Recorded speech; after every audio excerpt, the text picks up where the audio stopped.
जय हिंद दोस्तों। स्वागत है आपका हमारे और आपके प्यारे से यूट्यूब चैनल 92 एडू पर। तो चलिए आज शुरुआत करते हैं हम अपने फिजिक्स के थ्योरी ऑफ रिलेटिविटी पार्ट 4 की। और आज का हमारा टॉपिक है लेंथ कॉन्ट्रैक्शन, लंबाई में संकुचन। लंबाई संकुचित होती है। इस लंबाई में संकुचन का मतलब लंबाई संकुचित होती है, अर्थात जैसे मैंने पिछली वीडियो में बताया था लॉरेंस ट्रांसफॉर्मेशन वाले में कि लंबाई, टाइम और मास, ये तीनों चीज़ें फिक्स नहीं होती। तो इस वीडियो में हम लेंथ कॉन्ट्रैक्शन पर बात करेंगे। लेकिन अगर आपने इससे पहले मेरा माइकलसन मोडले एक्सपेरिमेंट और लॉरेंस ट्रांसफॉर्मेशन, तो इसके लिए लॉरेंस ट्रांसफॉर्मेशन ज़्यादा इंपॉर्टेंट है। तो अगर आपने लॉरेंस ट्रांसफॉर्मेशन वाला मेरा वीडियो नहीं देखा तो प्लीज़ पहले वो वीडियो देख लीजिए, फिर इसमें आइए, जिससे आपको ये चुटकियों में समझ में आ जाएगा। क्योंकि इसका डेरिवेशन बहुत छोटा सा है, लगभग आधे पेज में ही कंप्लीट हो जाएगा इसका डेरिवेशन। लेकिन इसे समझना पहले ज़्यादा ज़रूरी है कि लंबाई संकुचित किस प्रकार से होती है। इसके लिए हम ये, तो चलिए लेंथ कॉन्ट्रैक्शन ये हम जानते हैं कि लेंथ कॉन्ट्रैक्शन को अपन फील कैसे करें एक प्रकार से। चलिए जैसे हम मान लेते हैं कि ये एक स्पेसशिप है। थोड़ी अच्छे से बना दूँ। ये एक स्पेसशिप है, ठीक है। इसमें एक कोई मेरा दोस्त बैठा है और यहाँ बाहर मैं खड़ा हूँ, ठीक है। अंदर दोस्त बैठा है, बाहर मैं खड़ा हूँ। अगर ये स्पेसशिप लगभग लाइट की स्पीड के आसपास है, मान लो इसका स्पीड है लाइट की स्पीड से आधा, c/2 है। मतलब लाइट की स्पीड से आसपास, मतलब हम लाइट के रिस्पेक्ट में उसकी स्पीड बता सकें। जैसे हम कहते हैं लाइट से आधा है, लाइट से 1/4, तो मतलब लाइट की स्पीड में के रिस्पेक्ट में हम इसकी स्पीड बता सकते हैं। तो चलिए, जब ये इसमें चढ़ा था इस स्पेसशिप में, तो इसके पास एक छोटी सी रॉड थी, ठीक है। और ये रॉड की लंबाई 2 मीटर थी, 2 मीटर, ठीक है। तो जब ये पृथ्वी से स्पेसशिप में चढ़ा था, तो मैंने भी इसकी रॉड की लंबाई 2 मीटर नापी थी और इसने भी रॉड की लंबाई 2 मीटर नापी थी। इसके बाद जब ये स्पेसशिप आगे की ओर प्रकाश के आधे वेग से आगे की ओर चलने लगा, तब जो अंदर है इसके फ्रेम ऑफ रेफरेंस से इसकी लंबाई तो 2 मीटर ही रहेगी, क्योंकि इसके रिस्पेक्ट में जो छड़ है वो रुकी हुई है। लेकिन हमारे रिस्पेक्ट में छड़ लाइट के लगभग आसपास लाइट की वेलोसिटी से मूव कर रही है छड़। तो हमारे लिए जो छड़ होगी, जो हम छड़ की लंबाई मेज़र करेंगे, वो 2 मीटर से थोड़ी कम होगी। समझ में आई बात। अगर छड़ को मान लो हम ऐसे फेंक दें और लगभग उसकी स्पीड प्रकाश की स्पीड के रिस्पेक्टेबल हो, तो जो हम मेज़र करेंगे छड़ की लंबाई, वो वास्तविक लंबाई से थोड़ी कम लंबाई होगी। ये चीज़ होती है लेंथ कॉन्ट्रैक्शन, और इस चीज़ को हम मैथमेटिकली प्रूव भी कर सकते हैं। तो चलिए इसका डेरिवेशन हम प्रूव करते हैं। इसके लिए हमें लॉरेंस ट्रांसफॉर्मेशन के इक्वेशंस की ज़रूरत पड़ेगी। अगर वीडियो नहीं देखा तो वो वाला देख लीजिए। फिर मैं बता देता हूँ कि उसके लिए हम एक फ्रेम कंसीडर करते हैं, एक चित्र। तो पहले मैं चित्र बना लूँ। तो चलिए ये है हमारा चित्र, और देखो इसमें एक ये वाला फ्रेम है और ये वाला फ्रेम, पहले दोनों एक के ऊपर एक ऐसे रखे थे, संपाती थे।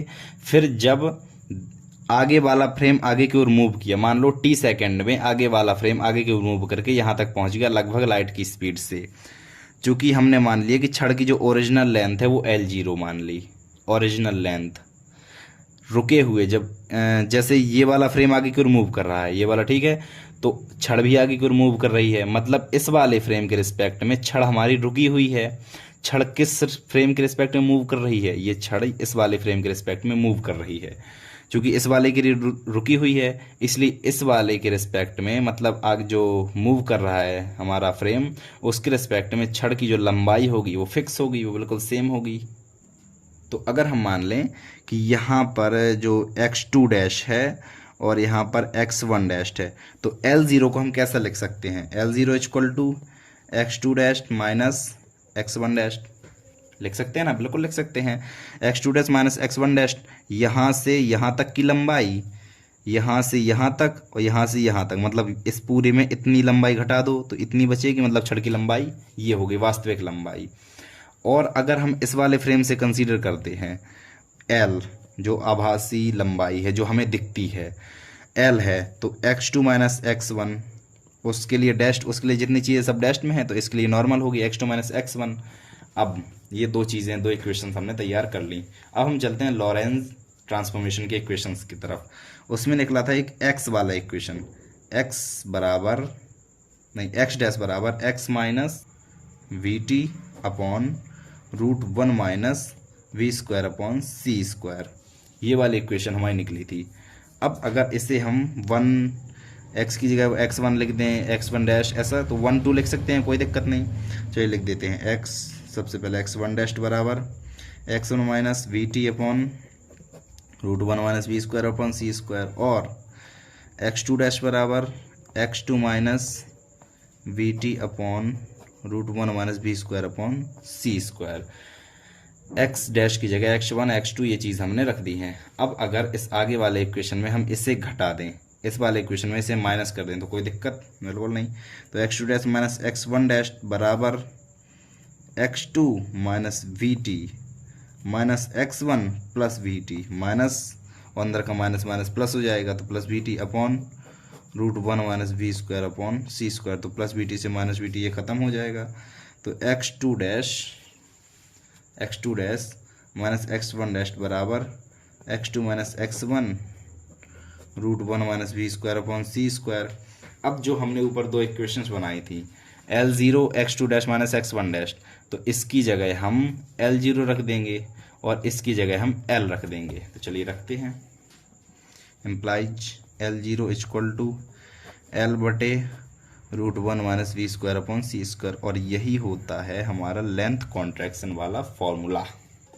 और इसे हम इस तरीके से भी लिख सकते हैं, अगर इसका पक्षांतर कर तो L equal to L0 into √1 minus we square upon C square, इस प्रकार से ये लिख सकते हैं। दोनों तरीके से हम लिख सकते हैं। अब देखिए, ये हुई वास्तविक लेंथ, और ये हुई हमारी आभासी लेंथ, ठीक है।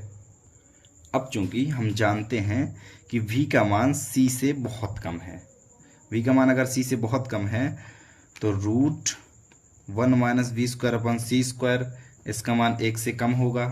हाँ जी, बिल्कुल होगा 1 से कम। और अगर इसका मान 1 से कम होगा तो L का मान, यहाँ से समझ लीजिए सब, देखिए L का मान L0 से कम होगा। मतलब जो आभासी लंबाई है वो हमें वास्तविक लंबाई से थोड़ी कम मिलेगी। अगर कोई फ्रेम मूव कर रहा है और हम उसके बाहर हैं तो हमें उसकी, मतलब अगर उसमें कोई छड़ रखी है तो हमें उसकी लंबाई छोटी दिखेगी, ना कि उतनी ही जितनी हमने मेज़र की थी। तो चूंकि लेंथ कॉन्ट्रैक्ट होती है और इस चीज़ को मानना उतना आसान नहीं है हमारे लिए, क्योंकि हम नॉर्मली जानते हैं कि लंबाई पेन की जैसे जितनी भी लंबाई है उसे चाहे अंतरिक्ष में ले जाओ चाहे दूसरे ग्रह में ले जाओ, बिल्कुल सेम लंबाई रहेगी, इतनी ही रहेगी। तो ये चीज़ हमारे लिए मानना उतना आसान नहीं है, लेकिन यहाँ पर मैथमेटिकली प्रूफ ये चीज़ हो चुकी है कि अगर कोई चीज़ लगभग लाइट की स्पीड के आसपास गति करे तो उसकी लंबाई कम हो जाती है, उसे हम, मतलब कम होती नहीं, उसे हम कम मेज़र कर पाते हैं। इस प्रकार से मुझे कहना चाहिए। तो मेरे ख्याल से ये छोटा सा डेरिवेशन आपको समझ में आ गया होगा। वीडियो पूरा देखने के लिए थैंक यू सो मच। मिलते हैं अपने टाइम डायलेशन के साथ। इसके बाद हमारा जो अगला टॉपिक होगा वो होगा टाइम डायलेशन, समय विस्तार। जैसा मैंने बताया था टाइम फिक्स नहीं होता, तो चूंकि लंबाई संकुचित होती है मतलब लंबाई कम हो जाती है और टाइम डायलेट हो जाता है मतलब समय बढ़ जाता है। टाइम डायलेशन के बारे में हम पूरी बात अगले वीडियो में करेंगे, टाइम डायलेशन वाली वीडियो में। तो इस वीडियो को यहीं पर एंड करते हैं, तब तक के लिए बाय बाय।